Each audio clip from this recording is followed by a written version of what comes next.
मेरी आवाज आ पा रही है तो एक बार यस कर देना, थम्स अप कर देना। मेरी आवाज ठीक आ पा रही है? जिसको भी आवाज ठीक आ पा रही है एक बार थम्स अप कर देना, जिससे क्लियर हो जाए कि आवाज ठीक है। Hello hello.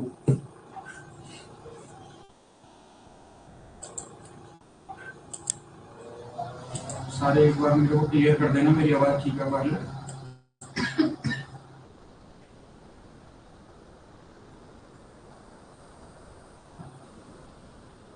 Hello hello.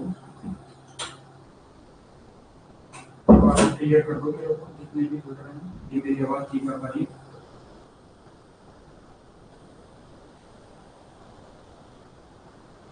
ठीक है ठीक है, एक बार और अपन सभी जुड़ जाएं, थोड़ा तब स्टार्ट करें। जब तक मेरी वॉइस के बारे में आप क्लियर कर दीजिए फिर भी ठीक है। Good evening good evening. Ravinder Singh good evening good evening. Khan साहब good evening.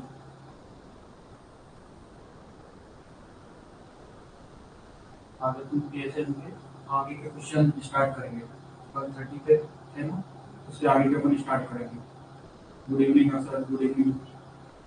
Good evening Naresh, good evening. Good evening good evening. नमस्कार। ठीक है अपन स्टार्ट करते हैं। आज 32 number question, acceptable fluoride concentration in drinking water is, क्या आंसर हो सकता है एक बार इसका बताइए।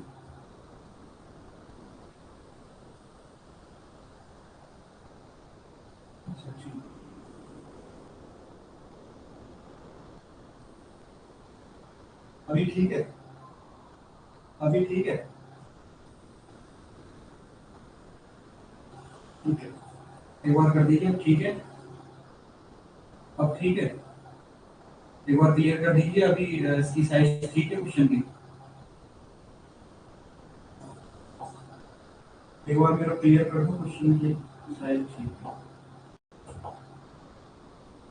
ठीक है इसका आंसर दीजिए, इसका आंसर दीजिए क्या हो सकता है बताइए। इधर मत देखना कि ये आंसर ए लिख रहा है, आप अपना दिमाग यूज करके इसका आंसर देना। अगर किसी को लगे कि 2 है तो 2 देना, किसी को 3 लगे 3, 4 है तो 4, उस हिसाब से। ये मैंने क्या लिख रखा आंसर उस पर ध्यान मत देना बस। ठीक है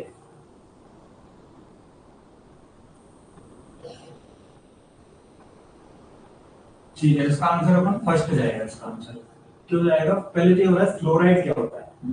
फ्लोराइड ड्रिंकिंग वाटर में बहुत जरूरी होता है। इस अपने डेंटल और स्केलेटल के लिए फ्लोराइड कंसंट्रेशन अपन को जरूरी चाहिए। ठीक है, अगर मान लो फ्लोराइड ज्यादा है तो डेंटल कैरीज और स्केलेटल प्रॉब्लम बहुत आती है। ठीक है, अच्छा इको हो रही है मेरी आवाज? ठीक है तो इसका आंसर फर्स्ट जाएगा। अगर मान लो ड्रिंकिंग वाटर में फ्लोराइड ज्यादा है तो अपना डेंटल कैरीज और स्केलेटल प्रॉब्लम आएगी। स्केलेटल जैसे किसी को जॉइंट पेन होगा, किसी के अपनी वर्टेब्रल कॉलम में दर्द होगा, कमर दर्द करेगी, ये सारी स्केलेटल प्रॉब्लम अपन को आएगी। और डेंटल जैसे पीले पड़ जाएंगे, चौक टाइप की अपने दांत हो जाएंगे। ठीक है, इसलिए अपना फर्स्ट आंसर जाएगा। ठीक है, इसका अपना फ्लोरिडाइजेशन ऑफ वाटर भी करते हैं, कौन सी टेक्निक से करते हैं पता है किसी को? फ्लोरिडाइजेशन ऑफ वाटर कौन सी टेक्निक से करते हैं पता है किसी को?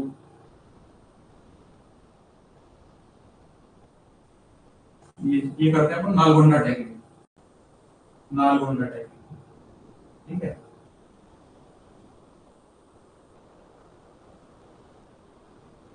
ये नालगोंडा टेक्निक। ठीक है, अपन दूसरा क्वेश्चन करते हैं। जो भी किसी को क्वेरीज हो, जो कुछ समझ में नहीं आ रहा तो पूछ सकते हो। ठीक है, इसका आंसर दीजिए। सेकंड का आंसर, इसका 33 का आंसर दीजिए। White fingers may result from which one of the following as an occupational hazard? Good evening good evening सब, इसका आंसर दो 33 का। इधर मत देखना क्या आंसर है, अपने दिमाग से आंसर देना क्या हो सकता है इसका। ठीक है, ये पूरा जूम हो गया, इससे ज्यादा तो कहीं नहीं होगा। इसका आंसर क्या होगा बताइए।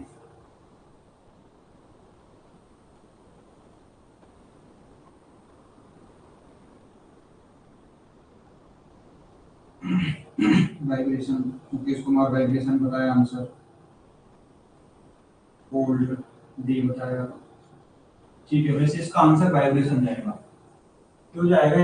एक्चुअल में जो अपने एक्यूपेशनल जो काम करते हैं, जो अपने ग्राइंडर से या अपनी कोई मशीन से काम करते हैं अपन, जैसे कि ड्रिल मशीन हुआ या ग्राइंडर हुआ या अपने हैमर हुआ, उसका काम करते हैं जो वाइब्रेट होते हैं, वो वाइब्रेशन से क्या है अपनी जो वाइब्रेट करती है, तो उससे क्या है कि ब्लड वेसल्स बार बार दबती हैं। ब्लड वेसल बार बार दबने से क्या ब्लड फ्लो कम हो जाता है, उससे क्या है अपने व्हाइट अपीयरेंस आ जाती है फिंगर्स में, क्योंकि बार बार वाइब्रेट हो रहा है, वाइब्रेट, और ये परमानेंट डैमेज भी होता है इससे, परमानेंट डैमेज हो जाता है इससे। ठीक है, इसलिए वाइब्रेशन जाएगा। हीट, हीट क्यों नहीं जाएगा? कोल्ड क्यों नहीं जाएगा? कोल्ड से रेनॉल्ड फिनोमेना होता है।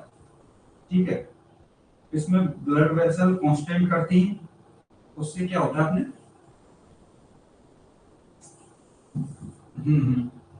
वाइब्रेशन इसलिए जाएगा, उससे ब्लड वेसल्स बार बार दबने की वजह से ब्लड फ्लो कम हो जाता है।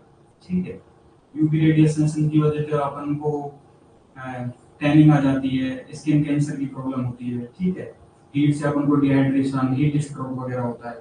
ठीक है, कोल्ड से रेनॉल्ड फिनोमेना आता है, उससे अपना ब्लू ब्लू आ जाता है, ब्लू साइनोसिस हो जाता है। ठीक है, किसी को कोई प्रॉब्लम वाइब्रेशन के लिए आंसर किसी को है, किसी को प्रॉब्लम? कोल्ड नहीं जाएगा, इसका वाइब्रेशन जाएगा। ठीक है, आगे बढ़ते हैं।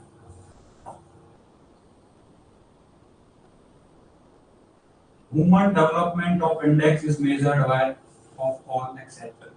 बताइए इसका आंसर क्या है?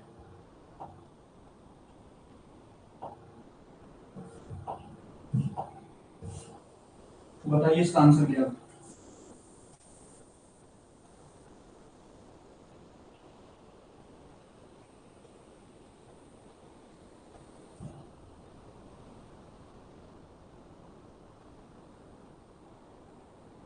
बताइए बताइए आंसर क्या है इसका, मैं वेट कर रहा हूँ, 10 सेकंड वेट कर रहा हूँ। पहले तो ये बताइए ह्यूमन डेवलपमेंट ऑफ इंडेक्स होता क्या है? ह्यूमन डेवलपमेंट ऑफ इंडेक्स होता है किसी भी देश की डेवलपमेंट कैसा है, किसी भी देश का डेवलपमेंट कैसा है, उसके लिए अपन को इसमें अपने 3 पैरामीटर आते हैं, और इनमें से 3 पैरामीटर हैं इसके अकॉर्डिंग। डब्ल्यूएचओ ने क्या एक क्राइटेरिया दे रखा है, उससे अपन चेक करते हैं कि कोई देश कितना डेवलप है। ठीक है, इसमें से एक ऐसा ऑप्शन है जो उस क्राइटेरिया के अंदर नहीं आता। तो कौन सा नहीं आता? अपना अंडर 5 मोर्टालिटी नहीं आता।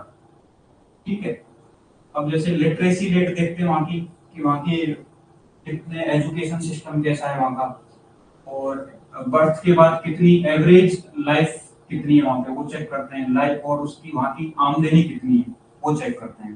तो तीनों उसकी क्राइटेरिया के अंडर आते हैं, और अंडर 5 मोर्टालिटी इसके अंडर में नहीं आता। ठीक है, तो इसलिए अपन ये डब्ल्यूएचओ के अकॉर्डिंग ह्यूमन एचडीआई भी बोलते हैं इसको, ह्यूमन डेवलपमेंट इंडेक्स, उसके अकॉर्डिंग अपना अंडर 5 मोर्टालिटी नहीं आता। ठीक है, एक होता है पी क्यू एल आई, ये क्या होता है बताइए? क्यू क्यू एल आई क्या होता है? क्यू की टी क्यू एल आई ये क्या होता है बताइए? पी क्यू एल आई क्या होता है, कोई बता सकता है?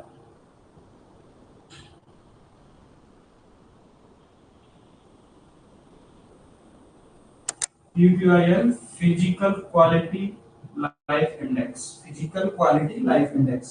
इसमें अपने 3 चीज आती है, infant mortality rate, life expectancy at age 1 और लिटरेसी रेट। ठीक है, इसमें अपन को वहां चेक करते हैं कि उस वहां की बेसिक क्वालिटी ऑफ लाइफ कैसी है, बेसिक क्वालिटी ऑफ लाइफ, वहां की उस देश की बेसिक क्वालिटी कैसी है लाइफ की। तो उसमें 3 चीज आ जाती है हमें। ठीक है, और अपन आगे बढ़ते हैं। Cooling power of air is measured by, चलो बताओ cooling power of air is measured by, बताइए।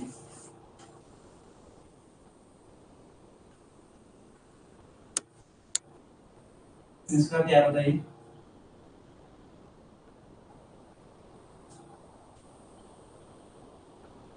तो 35 का क्या आंसर बताइए।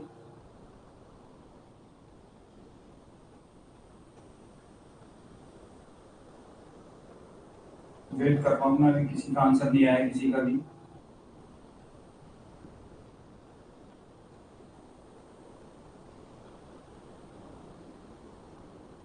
नहीं, अभी किसी का आंसर नहीं मिला मेरे को। पहले तो ये बताइए कूलिंग पावर होता है क्या है। कूलिंग पावर, कूलिंग पावर होता है कि वो एयर अपनी बॉडी को हीट हीट को कितनी जल्दी एब्जॉर्ब कर लेगी। ठीक है, हम हवा शरीर से कितना जल्दी गर्मी खींच लेती है, इसका मतलब है कूलिंग पावर। तो इसका आंसर आ जाएगा अपना काटा थर्मोमीटर, ये आएगा इसका। ठीक है, काटा थर्मोमीटर क्या कूलिंग पावर अपनी बताती है। ठीक है, और बी हाइग्रोमीटर, एनोमोमीटर और स्लिंग साइकोमीटर, ये किस लिए काम में आते हैं ये भी बता सकते हो आप। बी सी डी ये किस में काम में आते हैं, बी सी डी ये किसको नापने में काम आते हैं। चलो ये बताइए, बी बताइए ये किस में काम आता है, बी किस में काम आता है। आपने बता दिया कांटा थर्मोमीटर ये कूलिंग पावर चेक करता है, तो अपना ये बी कौन सा करता है, बी करता है अपना ह्यूमिडिटी, और एनोमोमीटर करता है अपना बाकी विंड स्पीड। ठीक है, और ये अपना करता है ड्राई एंड वेट टेम्परेचर। ठीक है, ह्यूमिडिटी बताता है इनडायरेक्टली, कहने का मतलब ये है। ठीक है, वेट एंड ड्राई, और ये अपना विंड स्पीड हो गया, और ये हो गया अपना ह्यूमिडिटी। ठीक है, किसी को प्रॉब्लम। ठीक है, विंड, ठीक है विंड, हाँ। और ये अपना एनोमीटर बताता है अपना विंड स्पीड, विंड स्पीड बताता है विंड की कितनी वेलोसिटी से विंड चल रही है, हवा चल रही है। ठीक है, ये भी एक्चुअल में इनडायरेक्ट ह्यूमिडिटी बताता है, वेट एंड ड्राई, ये बताता है वेट एंड ड्राई। ठीक है, आगे बढ़ते हैं। The best parameter to measure air pollution is, बताइए। The best parameter to measure air pollution, बताइए। 37 का क्या आंसर हो सकता है।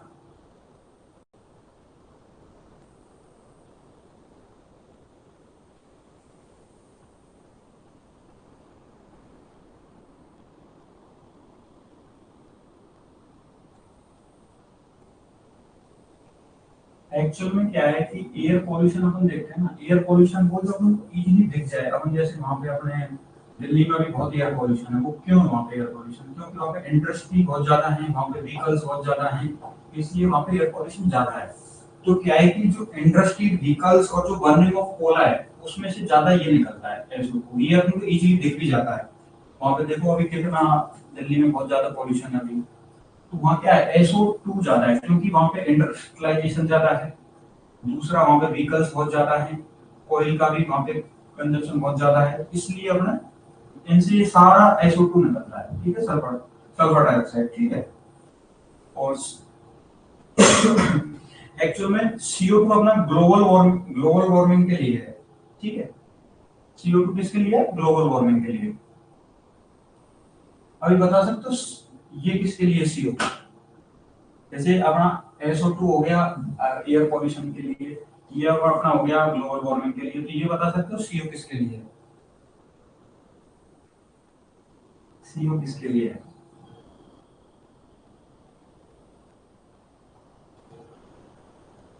एक्चुअल में वो टॉक्सिसिटी बताता है, टॉक्सिसिटी एक्चुअल में उस हवा में कितनी टॉक्सिसिटी है। एक्चुअल में ये क्या है, SO2 तो क्या है कि दिख जाता है हवा में, ये दिखता नहीं है, लेकिन वहां उस एयर में टॉक्सिसिटी कितनी है ये बताता है। और ये N2, N2 क्या होता है, N2 क्या होता है, N2 किसका इंडिकेटर, N2 इसका इंडिकेटर बताइए, N2 इसका इंडिकेटर है। एक्चुअल में ये ग्रीन हाउस गैस है, एयर पॉल्यूशन का इंडिकेटर नहीं है, ग्रीन हाउस गैस है, ठीक है। तो अपना ये बेस्ट है, अपना बेस्ट पैरामीटर है, ठीक है।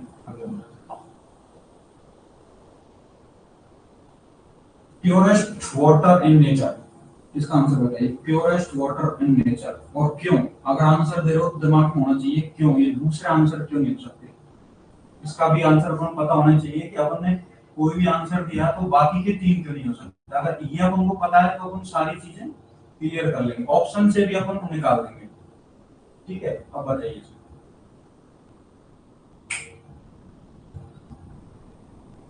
रेन वाटर, रेन वाटर दिया राहुल को, राहुल ने रेन वाटर बताया। अब राहुल ये पता होना चाहिए अपन को कि रेन वाटर अपन ने बताया तो रिवर वाटर क्यों नहीं हो सकता, डीप वेल वाटर क्यों नहीं हो सकता, ये भी अपन दिमाग में बात होना चाहिए।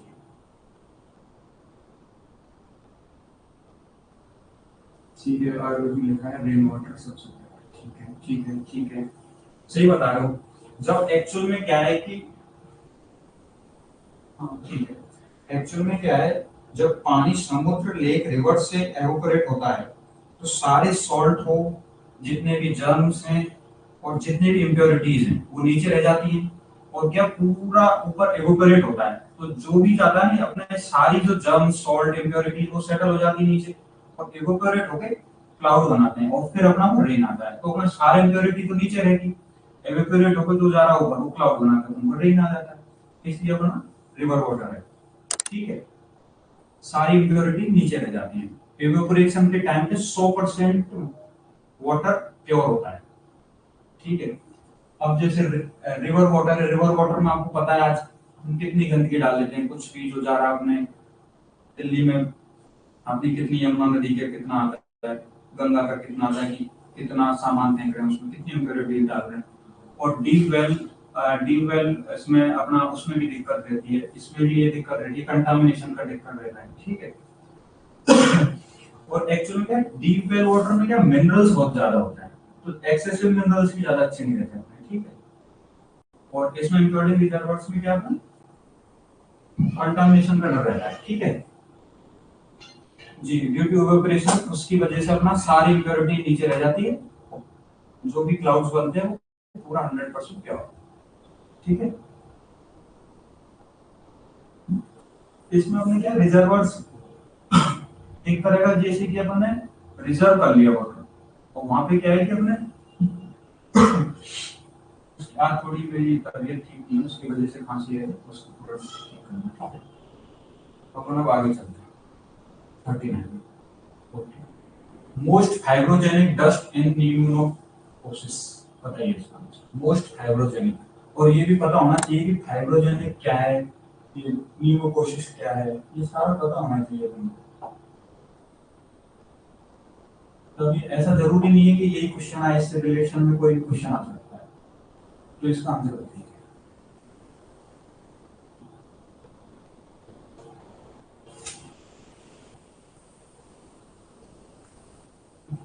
बताइए इसका आंसर क्या है, 40 का आंसर क्या है।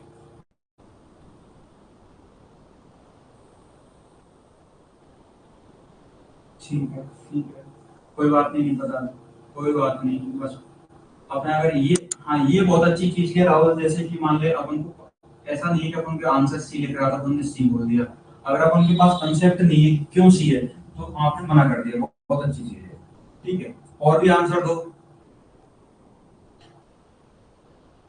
सी सी। मेरे को एक बार सभी बता सकते हो कि ठीक है मेरी आवाज वगैरह, या ठीक है मेरी स्पीड ठीक है, तो थम्स अप कर देना, या स्पीड मेरे को स्लो करने की जरूरत है।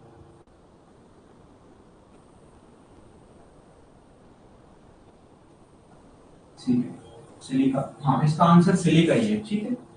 एक्चुअल में फाइब्रोजेनिक क्या होता है, फाइब्रोजेनिक क्या होता है, फाइब्रोजेनिक कुछ नहीं, मतलब है जो लंग्स में सबसे ज्यादा फाइब्रोसिस कठोरता बनाता है उसको फाइब्रोजेनिक बोलते हैं, समझिए।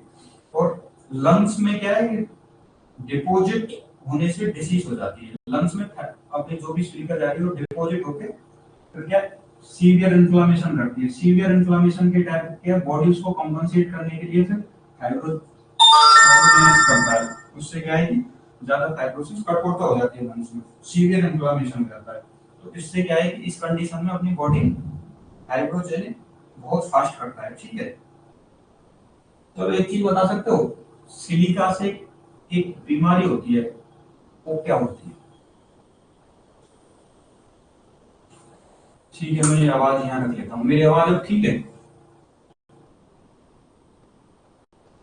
स्पीड बढ़ाओ थोड़ी, ठीक है, अपन स्पीड बढ़ा देंगे।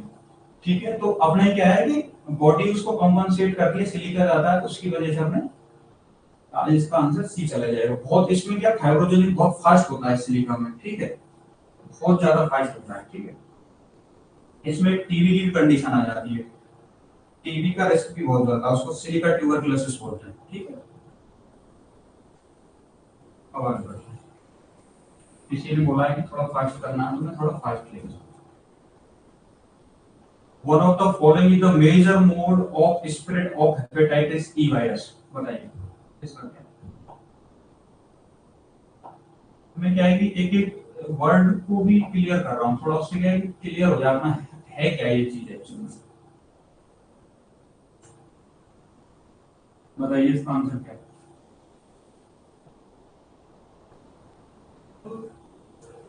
ये सी कोरल, ठीक है, आंसर सी कोरल है। तो ये बताइए, ई के अलावा एक और वायरस होता है हेपेटाइटिस कैटेगरी का, वो कौन सा वायरस है? ई के अलावा अपने पास एक वायरस और है इसी कैटेगरी का, वो कौन सा है? कोरल, बताइए।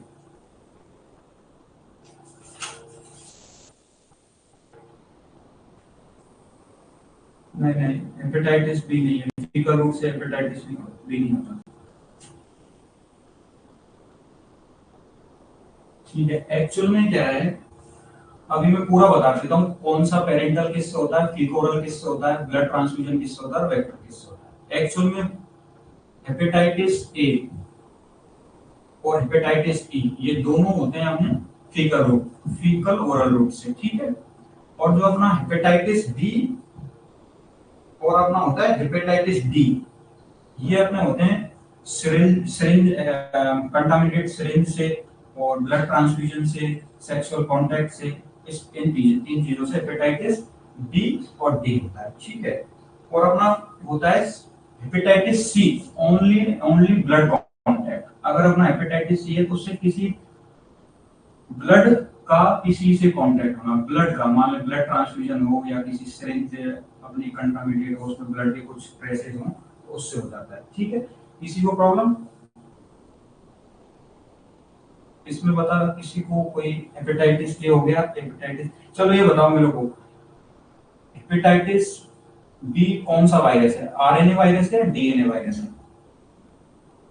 आरएनए वायरस है या डीएनए वायरस है? हेपेटाइटिस बी आरएनए वायरस है या डीएनए वायरस है? बताइए।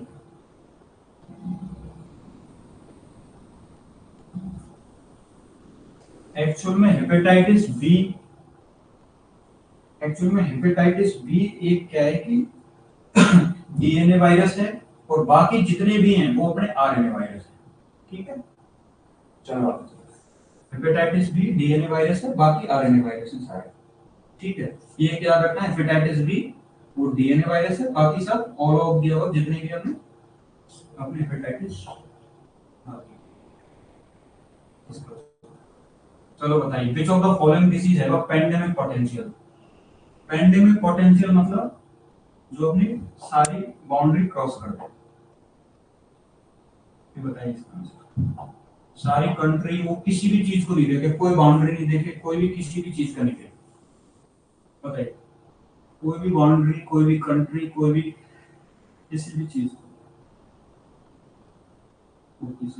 ठीक है डॉक्टर राहुल गोविंद, ठीक है, और ठीक है, ठीक है, ठीक है, ठीक है। एक्चुअल में क्या है, सार्स वायरस क्या है? एक्चुअल में सार्स वायरस अपन कोविड की तरह ही है, कोविड ही मान लेता है इसका, फर्स्ट वेरिएंट इसका यही था। H1N1 क्या है?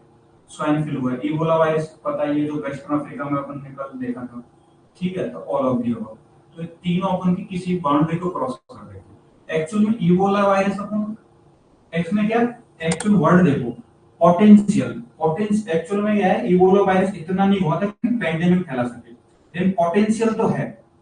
अगर वो उसको अगर अपन ने उसकी पूरी गाइडलाइंस फॉलो नहीं की तो पेंडेमिक भी कर सकता है। ठीक है, तो अपना इसके हिसाब से है पोटेंशियल समझना, ऐसा जरूरी नहीं है कि फैला सकता है पेंडेमिक। पेंडेमिक अपना कोविड था, उसने सारी बाउंड्री क्रॉस कर दी थी। इन वायरसों ने कोई बहुत ज्यादा बाउंड्री क्रॉस नहीं की, लेकिन पोटेंशियल जरूर है इनमें, सारी बाउंड्री क्रॉस करने की सारी पोटेंशियल है। ठीक है, अगर जैसे मान लो पेंडेमिक किया है किसी ने, पेंडेमिक मान लो इसने क्वेश्चन में आता है पोटेंशियल नहीं आता, सिर्फ और सिर्फ पेंडेमिक आता, तो अपन कोविड आंसर जाता, ऑल ओवर भी दी जाता, क्योंकि ऐसा थोड़ी ये बोला कि पूरा पेंडेमिक फैला दिया हो। ठीक है, आगे बताइए, which of the following is not a criteria for applying T test, बताइए इसका आंसर बताइए। और मैं ये भी पूछना चाहूंगा कि टी टेस्ट होता क्या है, चलो बताइए।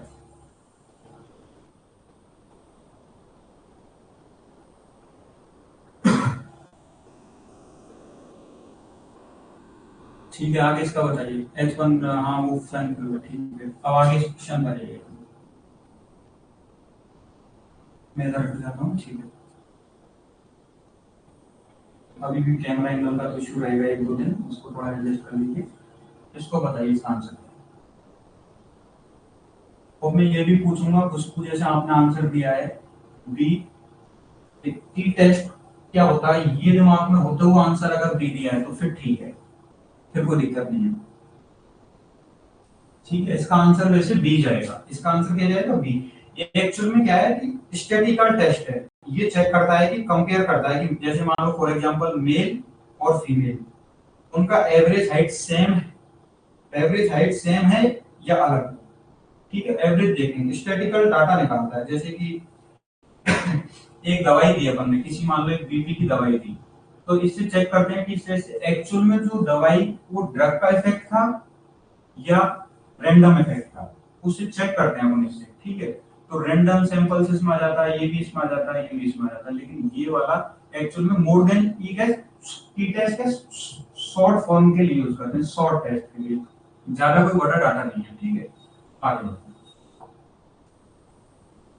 थोड़ी स्पीड हो सकता है मेरी थोड़ी कम हो, मैं कोशिश करता हूँ मेरी ठीक हो जाए। Before a protocol is completed preliminary study have to made to find out the, बताइए, unknown effect study known as lead study, pilot study, failure control study, बताइए इसका क्या आंसर है।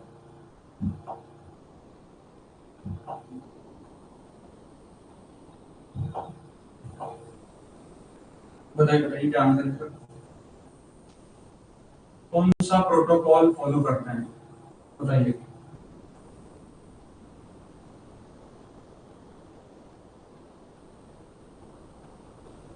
एक्चुअल में क्या है इसका आंसर, अपन पायलट स्टडी, अभी पायलट स्टडी क्यों नहीं है, पायलट स्टडी कुछ नहीं है। एक्चुअल में क्या है, कोई भी बड़ा टेस्ट करते हैं ना अपन, कोई भी मान लो कोई ड्रग ट्रायल कर रहे हैं, तो जैसे मान लो बहुत अपना 1000 पे ट्राई कर रहे हैं कोई बहुत बड़ा, उससे पहले क्या एक छोटा टेस्ट और करते हैं, 5 से 10 जनों में एक ट्रायल करते हैं कि वो ड्रग कितनी इफेक्टिव है, उसके क्या साइड इफेक्ट्स हैं, उसके कितने सिम्टम्स पे उसका कंट्रोल है, सारी इसके अपन इसकी पायलट स्टडी करते हैं, शॉर्ट स्टडी करते हैं। उससे अपन को एक फायदा मिल जाता है कि लार्ज स्टडी कंडक्ट करने के लिए एक बेस मिल जाता है, लार्ज स्टडी करने के लिए। ठीक है, इसलिए अपन एक पायलट स्टडी करते हैं, शॉर्ट स्टडी। कोई भी ड्रग का ट्रायल करने से पहले एक पायलट स्टडी करते हैं, बहुत ही छोटे सैंपल। हाँ हाँ, उसको ठीक है, पायलट छोटे सैंपल पर ट्रायल करके देखते हैं, फिर बड़े पॉपुलेशन पर करते हैं, बिल्कुल बिल्कुल ठीक है। जितनी भी वैक्सीन अपन बनाते हैं उससे पहले कुछ पायलट स्टडी भी करते हैं, वैक्सीन जितनी भी ड्रग है सारी चीजें। ठीक है, आगे बढ़ते हैं। इसका आंसर अपना पायलट स्टडी चला जाएगा। Epidemic dropsy is caused by, बताइए इसका आंसर क्या है।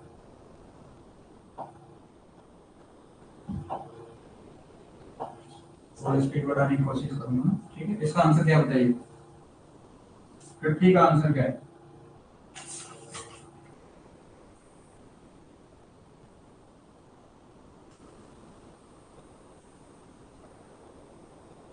सी आंसर दे दो, सी आंसर दे दो। ठीक है गोविंद, ठीक है खुशबू, लेकिन अपन को पता होना चाहिए कि अपन ने ये आंसर क्यों दिया। ठीक है, इसका आंसर सी है, ठीक है। एपिडेमिक डॉक्सी होता क्या है पहले मुझे बताइए। एक्चुअल में क्या है, जैसे मान लो मस्टर्ड ऑयल है, उसमें क्या है, ये क्या बीज है, सीड है, इसमें अगर इसका मिक्स हो जाए ना, तो ये क्या है कि अपना टॉक्सिक हो जाता है। तो उससे क्या सिम्टम्स आ जाते हैं, जैसे स्वेलिंग फेस हो जाता है, लेग पे भी अपने हेडेक होता है, नोजिया, वोमिटिंग, ये सारे सिम्टम्स आते हैं इसमें, ठीक है। तो इसलिए जब भी अपन मस्टर्ड ऑयल लेते हैं, उसको देखें कि उसकी पूरी प्योरिटी है या नहीं है, कोई इसकी सीड तो मिक्स नहीं है उसमें, ठीक है। और जैसे मान ले अपना ये है पैथावेरस सटाइवस, ये किस लिए होता है, ये क्या है कि एक टाइप का चना है ये, ठीक है। ये भी अपना एक डिसीज क्लियर कर सकता है, ठीक है। इसमें क्या है कि मसल्स वीक हो जाती है, जॉ लॉक हो जाता है, ठीक है। आगे बढ़ते हैं। तीसरी बात, ठीक है, सारों के तेल में मिक्स करके इसके, हाँ ठीक है, ठीक है, ठीक है। इसका आंसर जाएगा अपना सी, ठीक है। मस्टर्ड ऑयल में इसके बीज मिक्स होने पे क्या टॉक्सिक हो जाता है, ठीक है। और ये अपना एक तरह का ये चना है, इसमें अपने मिक्स करने पे ये भी टॉक्सिक है, ठीक है। 51 है, national health policy is based on, national health policy is based on, बताइए इसका आंसर क्या है, बताइए जल्दी जल्दी, फास्ट फास्ट फास्ट बताइए। बी, कॉम्प्रिहेंसिव हेल्थ केयर, क्या आंसर बता दो बताइए।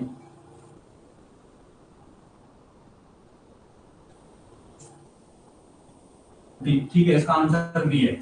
लेकिन इसका एक्चुअल में नेशनल हेल्थ पॉलिसी सिर्फ ट्रीटमेंट नहीं देता, ट्रीटमेंट नहीं देता, ये बताता है कि इसके प्रिवेंशन, उसके प्रमोशन, सर्विस और अपना रिहैब, ये सारी चीजें एक तरह का नहीं, कोई ट्रीटमेंट ट्रीटमेंट दिया और नेशनल हेल्थ पॉलिसी इसमें समाप्त होगी, नहीं, पूरा होता है इसमें अपना प्रिवेंशन, प्रमोशन, सर्विस और रिहैब। रिहैब में जैसे आफ्टर इलनेस रिहैब दिया जाता है अपना, जैसे कि प्रिवेंशन में वैक्सीन हो गया, सर्विस में अपने डॉक्टर, हॉस्पिटल वगैरह हो गया, ठीक है। और प्रमोशन में अपने जैसे लाइफ स्टाइल, न्यूट्रिशन वगैरह, ठीक है। तो इसलिए इसका आंसर कॉम्प्रिहेंसिव हेल्थ है, सारी चीजें नेशनल हेल्थ पॉलिसी में सारी चीजें आती हैं, नॉट ओनली ट्रीटमेंट,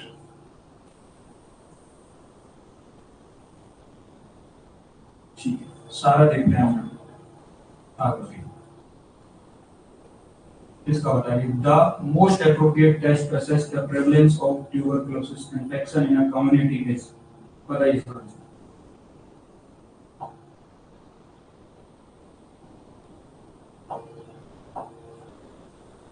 बताइए इसका आंसर क्या है।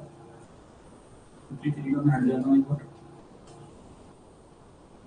53 का क्या आंसर है और बताइए। B, doctor Govind Sahu B, doctor Govind Sahu भी बता रहे हैं, ठीक है। ट्यूबरकुलोसिस कोमल, ठीक ठीक है। इसका आंसर ट्यूबरकुलोसिस टेस्ट है, इसका आंसर ट्यूबरकुलोसिस टेस्ट है, ठीक है।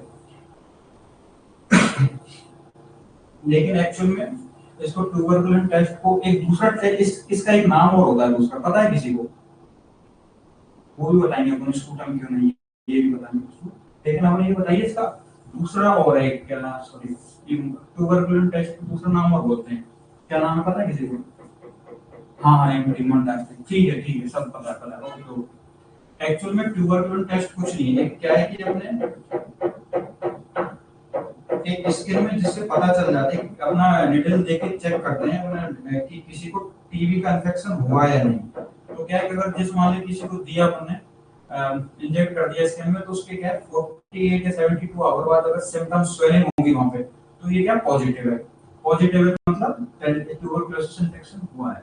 एक्चुअल में इन्फेक्शन और डिसीज ये दोनों अलग है, जैसे मान लो टीबी इन्फेक्शन टू मोंटास्टिस, ठीक है। और ट्यूबरकुलोसिस डिजीज, डिजीज में अपन करेंगे sputum examination, clinical examination, radiography examination.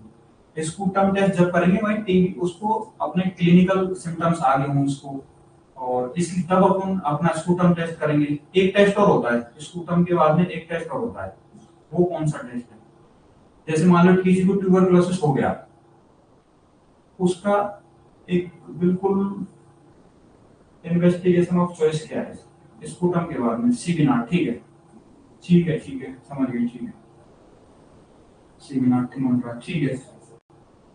अब आगे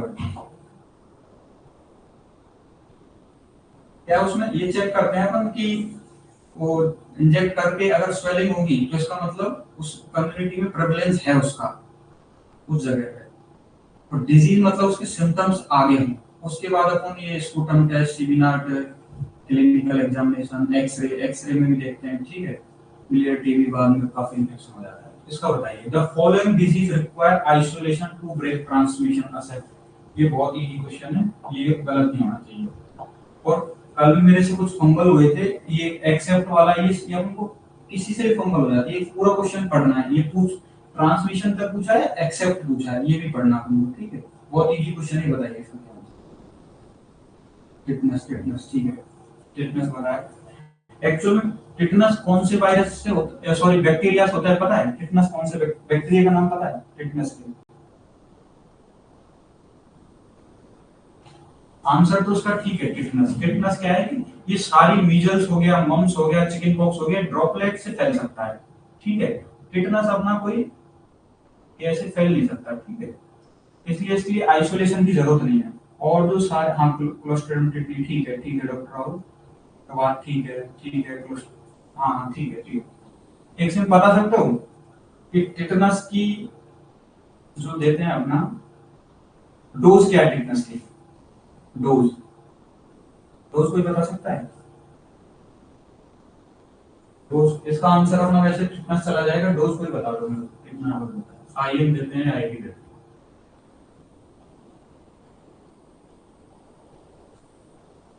0.5 ml, ठीक है, 0.5 ml अपना आईएम देते हैं, ठीक है। और अगर मान लें किसी को 5 साल में एक बार दे, 5 ml नहीं, 0.5 ml, ठीक है, 5 ml तो बहुत ज्यादा हो जाएगा, 0.5 ml, ठीक है। अब आगे बढ़ते हैं, आईएम देते हैं, 55 का आंसर बताइए। These are not the vector of, बताइए, these are not the vector of,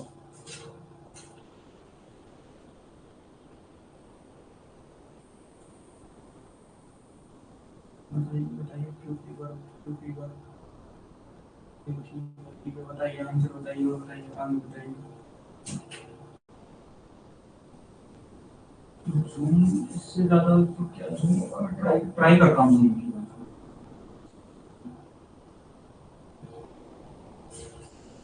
ठीक है, अब जूम ठीक है, अब ठीक है, बताइए। इसका आंसर क्यों फीवर जाएगा, ठीक है, लेकिन क्यों फीवर क्यों जाएगा, ठीक है। फीवर इंसान को लाइट से नहीं लगता, ठीक है, एयरबॉर्न है, ठीक है, ये क्या है कि अपना क्यों फीवर एयरबॉर्न है, ना कि वेक्टर से होता है, ठीक है। इसके लिए आंसर इसका क्यों फीवर चला जाएगा। रिलैक्सिंग फीवर वो होता है जो जैसे कि एक बार फीवर आ गया, फिर उतर गया, फिर आ गया, फिर उतर गया, ये रिलैक्सिंग फीवर होता है, ठीक है।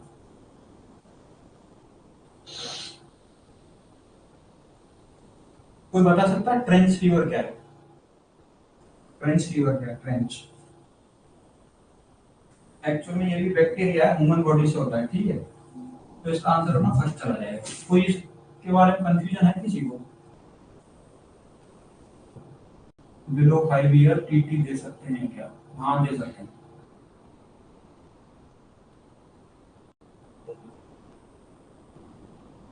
वैसे कि क्या है कि जब प्रेगनेंसी के टाइम पे हम प्रोफाइलेक्सिस भी देते हैं, प्रेगनेंसी के टाइम पे लेट उसकी माँ को अपन प्रोफाइलेक्सिस के तौर पर भी अपना टिटनेस का दे देते हैं, इसलिए इसको जाते हैं। बैक्टीरियल इन्फेक्शन है, ठीक है, ठीक है, ठीक है, बैक्टीरियल इन्फेक्शन। अब आगे बढ़ते हैं।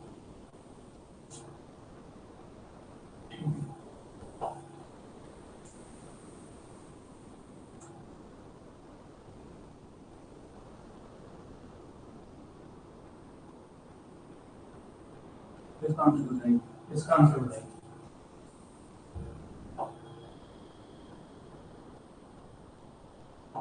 अपन एक बार जो भी थोड़े कंफ्यूजन है वो अपन बाद में एक बार थोड़े हो जाएंगे, हम क्लियर कर लेंगे, ठीक है। इसी के इसका आंसर क्या है? 56 का।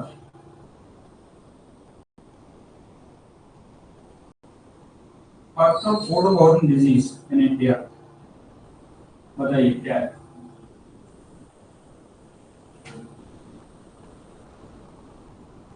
मलेरिया एक्चुअली ये बताइए, मलेरिया कौन से मस्क्यूटो से है, उसका नाम बताइए मेरे को।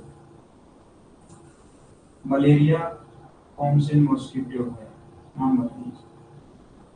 डॉक्टर कोमल, ठीक है, और आंसर तो ठीक है इसका, लेकिन मलेरिया कौन से उससे होता है, डेंगू कौन से मस्क्यूटो, कालाजार किससे, ये बताइए।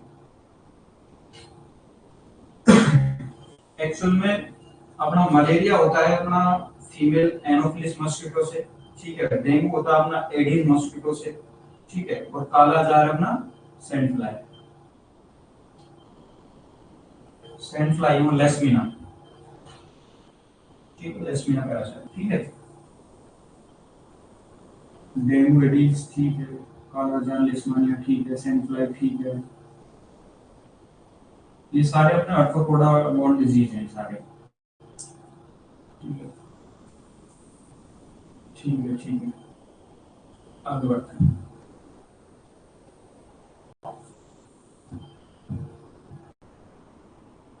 Which gas is primarily responsible for greenhouse effect, that is global warming, बताइए इसका आंसर क्या है और क्यों है? मेरे को आंसर के साथ में क्यों का भी पता बहुत जरूरी है, ये भी बताइए, ठीक है। इसका आंसर बताइए 57 का।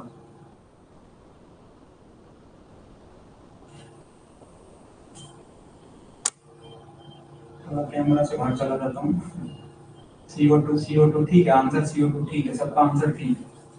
आंसर इसका CO2 है, ठीक है। आंसर क्या है इसका? CO2 है।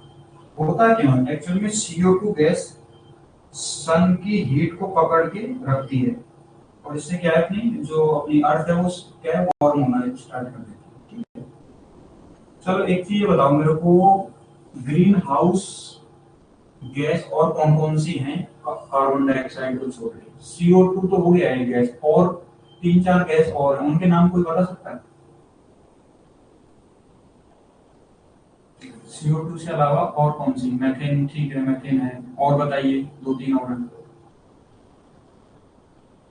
ओजोन ठीक है, और एक दो और बताइए। हम्म, ठीक है, CFC ठीक है, आगे क्लोरोफ्लोरोकार्बन ठीक है, आगे मीथेन, नाइट्रोजन ऑक्साइड ठीक है। अब में क्या है कि और भी होती है, जैसे मैथेन हो गया, मैथेन हो गया अपने, नाइट्रोजन ऑक्साइड हो गया, ओजोन हो गया, और CF क्लोरोफ्लोरोकार्बन, ये किसको होता है, ये प्रेजेंट मेजरली किस में प्रेजेंट होता है? CF, CFC किस में मेजरली प्रेजेंट होता है? अपने घर में काफी यूज लेते हैं अपने, बता सकता है? CFC फ्रिज रेफ्रिजरेटर, ठीक है, ठीक है, सही है, सही है। इसलिए ये रेफ्रिजरेटर की कंजप्शन भी कम करना चाहिए, इससे क्या है ग्लोबल वार्मिंग का खतरा कम होगा। चलो ये बताइए, बहुत इजी क्वेश्चन, लेकिन ये क्वेश्चन किसी भी तौर पे आए, लेकिन ये क्वेश्चन एक क्वेश्चन आना तय है इसका। डायबिटीज मेलाइटस के बारे में किसी भी तो फॉर्म में आए क्वेश्चन, आना जरूरी है, आएगा ही रहेगा, क्वेश्चन लिख के ले लो मेरे। ये क्वेश्चन आना तय है डायबिटीज मेलाइटस, किसी भी फॉर्म में आए, हो सकता है ये क्वेश्चन इस फॉर्म में नहीं है, दूसरे फॉर्म में आ जाए, लेकिन डायबिटीज मेलाइटस के बारे में लगभग लगभग उनको पता होना चाहिए कि क्या सीखना है।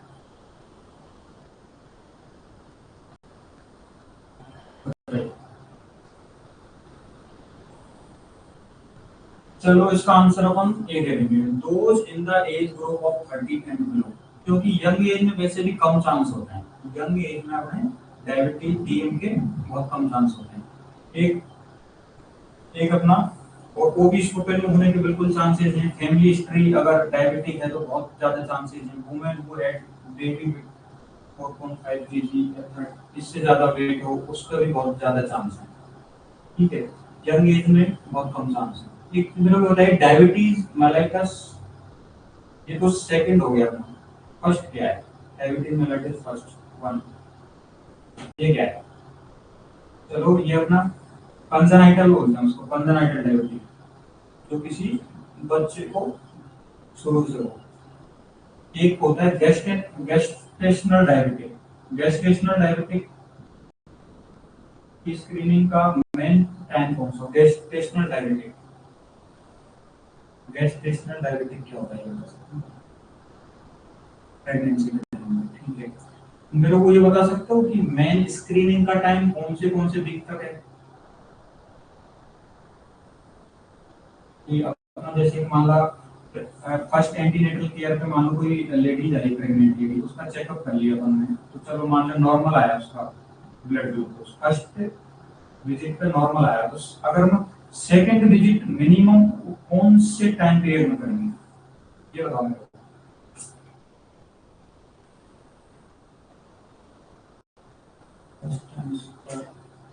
वैसे तो किसी भी में भी करेंगे, अगर किसी में भी प्रेगनेंसी के टाइम पे अपना शुगर ज्यादा आ सकता है, लेकिन एक क्राइटेरिया की मतलब बिल्कुल क्राइटेरिया फिक्स माने कि अगर आगे उसके बाद चेक करेंगे वो कौन सा टाइम बिल्कुल वीक वाइज बताइए मेरे को, मंथली वीक के हिसाब से बताइए। मंथली बहुत कम क्वेश्चन में ऑप्शन होता है, वीकली होता है तो अपन को बहुत कंफ्यूजन भी हो जाता है कई बार, अब हम ज्यादातर वीकली याद कर रहे हैं। तो इसका आंसर है 24 से 28 वीक। फर्स्ट विजिट के बाद अगर मान लो नॉर्मल है उसका, नॉर्मल उसका अगर मान लो शुगर लेवल नॉर्मल है, तो अपन सेकंड विजिट उसकी 24 से 28 वीक में करेंगे, ठीक है।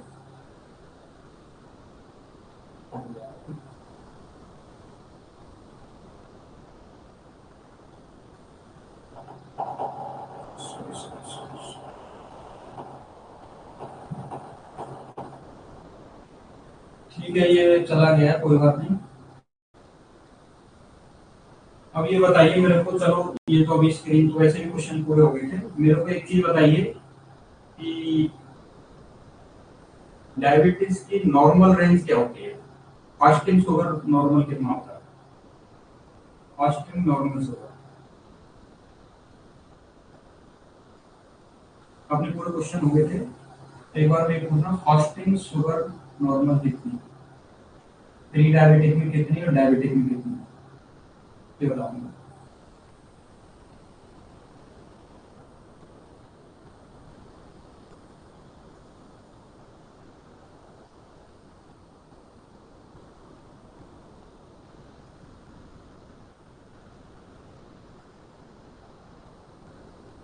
ठीक है, एक्चुअल में क्या है, अपने डायबिटिक अगर हम बोलेंगे कि मान लो अगर अपने 100 से कम है, फास्टिंग अगर 100 से कम है, तो अपन ने सुना जाएगा अपना डायबिटिक में। प्री डायबिटिक का बोलेंगे 100 से 125 में, ठीक है। और 1 अगर 120 से 125 से ज्यादा है, अगर 125 से फास्टिंग ब्लड ग्लूकोज ज्यादा है तो डायबिटिक कैटेगरी में आएगा। और अगर, चलो ये बताइए अपना HbA1c नॉर्मल कितना, HbA1c नॉर्मल कितना बताइए।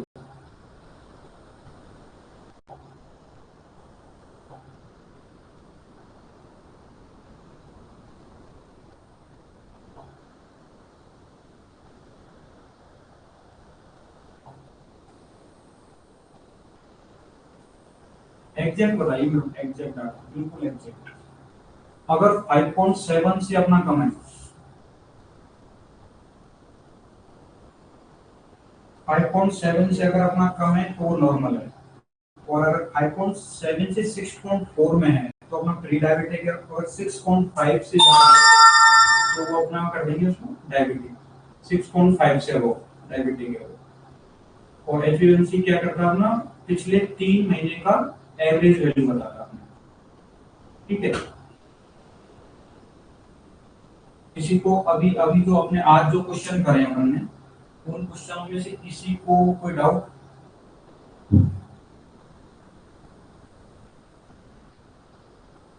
मेरे को आज जो क्वेश्चन करें उसके नंबर के हिसाब से मेरे को बता सकते हैं कौन से क्वेश्चन में दिक्कत है।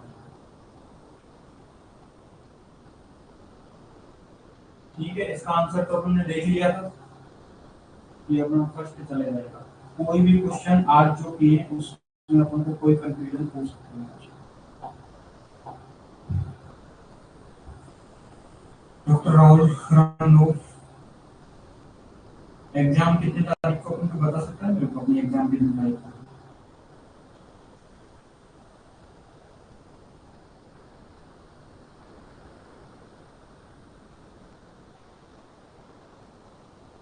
ठीक है, कल मेरा फर्स्ट दिन था इसलिए थोड़ा मेरे से कम्बल भी हो गई था कुछ, इसलिए 26 दिसंबर, 26 बहुत कम टाइम बचा है और कंपटीशन ज़्यादा है।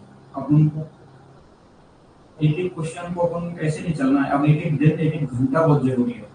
मोटिवेट रखो अपने आप को, बीमार नहीं होने देना अपन को, सबसे बड़ी चीज है। इस पीरियड में बीमार नहीं होना है बिल्कुल। अभी क्या है कि ठंड भी है तो इसलिए अपन को प्रॉब्लम भी आ सकती है, खांसी जुकाम वगैरह की सिग्नल भी हो सकता है।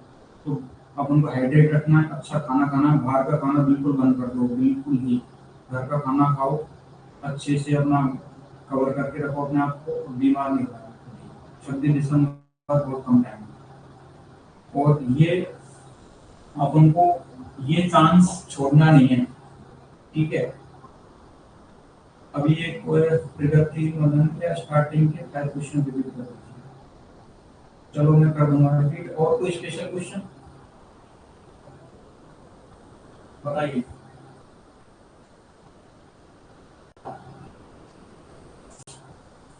आज थोड़ा ठीक था या कुछ मेरे को एडजस्ट करने की जरूरत है, कोई बता सकता है मेरे को?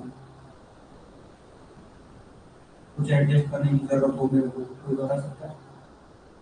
या ठीक था?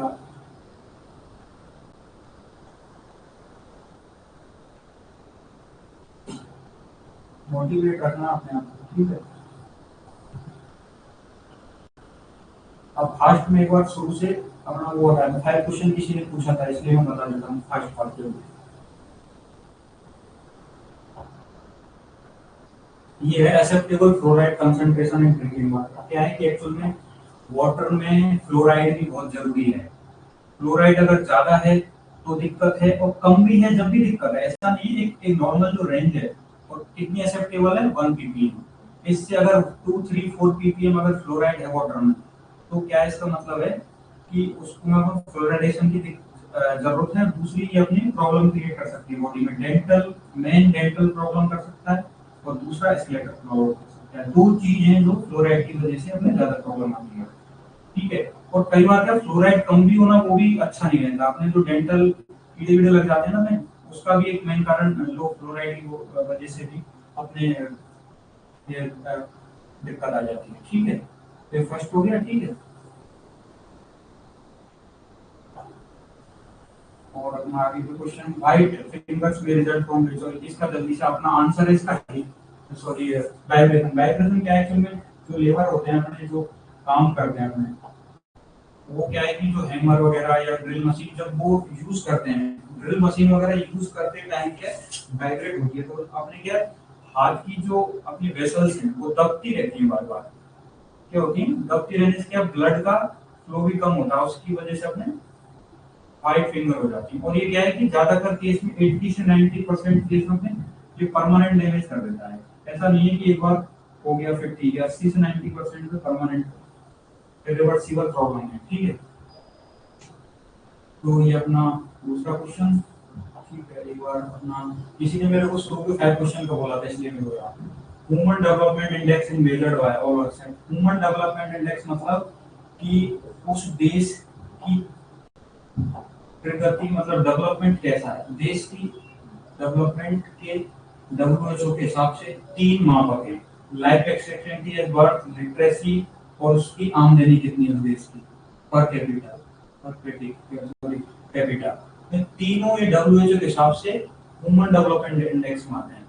अंडर 5 मोर्टेलिटी इसका कोई इंडिकेटर नहीं है, ठीक है। टिटनस में आइसोलेट इसलिए नहीं करते एक्चुअल में कि वो फैलता नहीं है ड्रॉपलेट से अपने, जैसे कि और जो वायरस हैं जो ड्रॉपलेट से फैल सकते हैं अपने सांस, जैसे अपन स्नीजिंग करें या म्यूकस वगैरह उससे फैल सकते हैं। टिटनस ऐसा नहीं कि उसके अपने ड्रॉपलेट से फैल सकता है, वो अपनी बॉडी में रहता है दूसरे एज जैसे कैंसर किसी को नहीं फैल सकता, ठीक है, नॉन कम्युनिकेबल हो, ठीक है, ये दूसरों को कह नहीं सकता, ठीक है। और अपना एक QQLI भी होता है, physical quality of life index, ये भी होता है, ठीक है। इसमें भी 3 आते हैं, उनको बता दिया तो क्लियर कर सकते। एक बार और अगला क्वेश्चन करते हैं। Cooling power of air in air, cooling power मतलब उस हीट को कितनी जल्दी कूल कर रही है अपनी बॉडी को, तो वो अपने काटा थर्मामीटर से करते हैं। किससे करते हैं? काटा थर्मामीटर। डायरेक्ट याद करना है, इसमें कुछ सोचना समझना नहीं। अगर मान ली ह्यूमिडिटी का आ गया, विंड स्पीड का आ गया, ये सिलिंग वाला है जो इसमें भी इनडायरेक्टली अपन ह्यूमिडिटी चेक करते हैं, वेट और ड्राई, ठीक है, वेट और ड्राई चेक करते हैं, ठीक है। अगला क्वेश्चन एक बार और देख लेते हैं, ये क्वेश्चन और देख लेते हैं। The best parameter to measure air pollution, air pollution क्यों दिल्ली में आजकल बहुत ज्यादा एयर पॉल्यूशन हो रहा है, क्योंकि वहाँ पे SO2 ज्यादा है। SO2 क्यों ज्यादा है? वहाँ पे फैक्ट्री इंडस्ट्रियलाइजेशन ज्यादा है, वहाँ पे व्हीकल्स बहुत ज्यादा हैं, कोयला का काफी यूज है, इसलिए अपना ये आंसर जाएगा। उसमें से ये गैस का ज्यादा उपयोग होता है, ठीक है। अब किसी को और कोई क्वेश्चन पूछना है?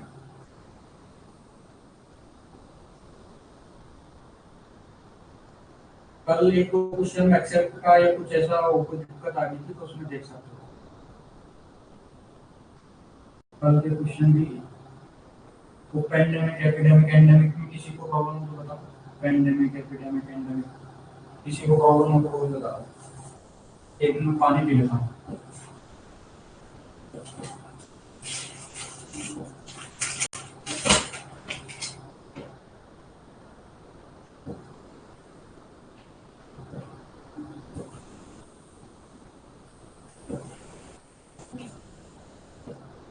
ठीक है, कल के कोई क्वेश्चन में डाउट किसी को? अपन अब अगला एक्टिविटी स्टार्ट करेंगे, ठीक है। ये क्वेश्चन अगर किसी को भी कंसेप्चुअली याद होने चाहिए, ना कि डायरेक्ट अपन को तुक्का लगाना है कि ये याद कर लिया SO2 है इसका, ये अपन को पता होना चाहिए ये तीनों आंसर क्यों नहीं है। अब किसी को कोई डाउट होता है एक बार और पूछ सकते हो, पिछले कल के क्वेश्चन भी पूछ सकते हो। आज एक क्वेश्चन था, किसी को डाउट पूछा नहीं मेरे को, किसी ने पूछा कि पैंडेमिक पोटेंशियल, पैंडेमिक पोटेंशियल सारे आ गए थे। तो पैंडेमिक एक्चुअल में वो है जो सारी कंट्री पूरी पूरी अपना कंट्री को पार कर जाए। और अपना उस आज ऑप्शन में अपना H1N1 भी था, इबोला भी था, तो वो भी एक्चुअली में पैंडेमिक फैला सकती है, लेकिन उसको क्या है कि उसका कंटामिनेशन इतना ज्यादा नहीं है कि वो क्रॉस कर जाए, लेकिन पोटेंशियल तो है, दम तो है उनमें। डॉक्टर राहुल, ठीक है, नो डाउट। और किसी को डाउट? मैं 10 सेकंड वेट कर रहा हूँ, किसी को डाउट हो तो पूछ सकता है, कल के क्वेश्चन पूछ सकते हैं। अब अगली क्लास में अपन एफएमटी पढ़ेंगे। कल जो क्वेश्चन था एबोला अफ्रीका में एंडेमिक, जी एंडेमिक है, एक पर्टिकुलर एरिया में था, लेकिन उसमें दम भी है। उस वायरस में एबोला में ऐसा नहीं है कि उसी जगह रहे, अगर उसको सही से कंट्रोल नहीं किया, उस पर उसकी सही से गाइडलाइंस फॉलो नहीं की, तो वो अपना फैल भी जाता है। उसकी मोर्टालिटी रेट बहुत ज्यादा है, कोविड से भी ज्यादा थी मोर्टालिटी रेट, ठीक है। ओके, आज क्लास यही खत्म करते हैं, ठीक है। अगला कल से अपन अगली क्लास में